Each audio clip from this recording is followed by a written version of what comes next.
पैराविट्स conference यहाँ थी, एक दिन का कन्वेंशन था जो हमारे पैराविट्स है शीप हस्बेंड्री की, उनकी यहाँ कॉन्फ्रेंस थी और उस वाले से हम लोग यहाँ आए थे। हमें इनविटेशन मिला था एज मिनिस्टर एग्रीकल्चर प्रोडक्शन और मेरे साथ मेरे ऑनरेबल एमएलए हैं और हमारे प्रिंसिपल सेक्रेटरी साहब थे।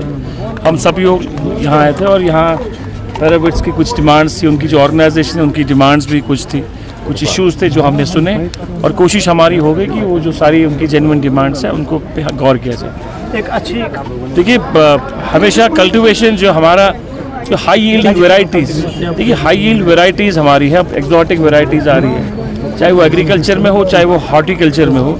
कोशिश हमारी है कि नई लेटेस्ट टेक्नोलॉजी हम अडॉप्ट करें जिससे हमारा किसान जो है जो उसकी पैदावार बढ़े और उसका जो है इकॉनमी जो है उसकी ग्रो हो जाए।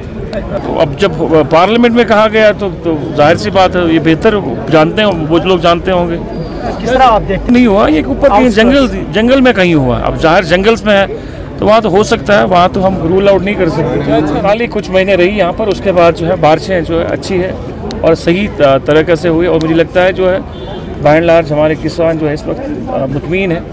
बहुत सारी चैलेंज हमारी क्लाइमेटिक चेंज जो है उसकी हमें उसके मसले हमारे दरपेश हैं, पर डिपार्टमेंट की तरफ से कोशिश है कि हम ऐसी चीज़ें करें जिससे हमारा किसान जो उनकी इकॉनमी है वो अच्छी रहे, उनको हम अच्छे वैरायटीज़ दे, एक्जॉटिक वैरायटीज़ दे और जिससे उसकी उनकी प्रोग्रेस हो, चाहे वो हॉर्टिकल्चर में हो, एग्रीकल्चर में हो या जितने भी अलाइड सेक्टर्स हो या जो हमारी सेंट्रल स्पॉन्सर स्कीम्स हैं या यूटी की स्कीम्स हैं, उन स्कीमों का उनको बराह रास्त फ़ायदा मिले। स्पॉन्सर स्कीम्स है या हमारी यूटी की स्कीम्स हैं, हमारी यूटीज़ की और प्रोग्रेसिव स्कीम जो है HADP में है। HADP में बाय एंड लार्ज 29 कंपोनेंट्स जिसमें 16 एग्रीकल्चर है और बाकी जो अलाइड सेक्टर्स है।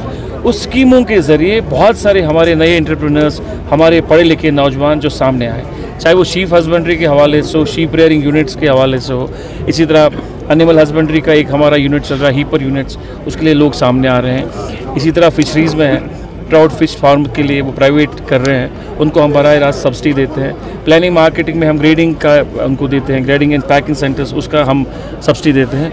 बहुत सारी स्कीम्स हमारी है सेंट्रल स्पॉन्सर्स और HADP में जिनमें बराह रास्त हम सब्सिडी कंपोनेंट लोगों को देते हैं और बहुत हज़ारों में लोग जो है हमारे पास आते हैं, खासकर नौजवान आते हैं और वो उन स्कीमों से फ़ायदा उठाते हैं। ऑर्गेनाइजेशन का जो नॉन गैजेटेड ऑर्गेनाइजेशन होती है पैराविट्स की, उनका एक सिस्टमेटिक होता है, वो एक लेवल तक वो प्रमोट हो सकते हैं। उसके अलावा गैजेटेड कैडर में, क्योंकि हमारा गैजेटेड कैडर होता ही स्टार्ट है डॉक्टर्स, तो उसके लिए तालीम करनी पड़ती है, तालीम हासिल करनी और वो वेटरनरी सर्जन बनता है। तो पैरामेडिक्स जो बेसिक ASM लग सकता है वो ज़्यादा से ज़्यादा लाइफ स्टॉक अफसर जाता है, फ्लॉक, हाँ वो जा सकता है वहाँ, उसके अलावा नहीं जा सकता क्योंकि वो बाकी उसके लिए क्वालिफिकेशन जो है रिक्वायरमेंट है वो अलग है। पहले तो ये मेरी जानकारी में तो नहीं है, एज मिनिस्टर मेरी जानकारी में नहीं है। अगर ऐसी कोई बात हुई होती तो वो जो उनकी एसोसिएशन है वो तो उनको चाहिए था कि हमसे मिलें, हमसे बात करें ताकि हम उस चीज़ का जो है मदावा देखें, पर ऐसी बात नहीं। आपके ज़रिए सुन रहे हैं तो हम अपने डायरेक्टर साहब से इसके बारे में जानकारी लेंगे। रिक्रूटमेंट्स हो रही है,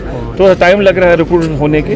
अभी आपको बताऊँ मैं, अभी राइट नाउ अभी कुछ दिन पहले जो है 154 जो है हमारे असिस्टेंट सर्जन्स की उनकी रिक्रूटमेंट हुई है।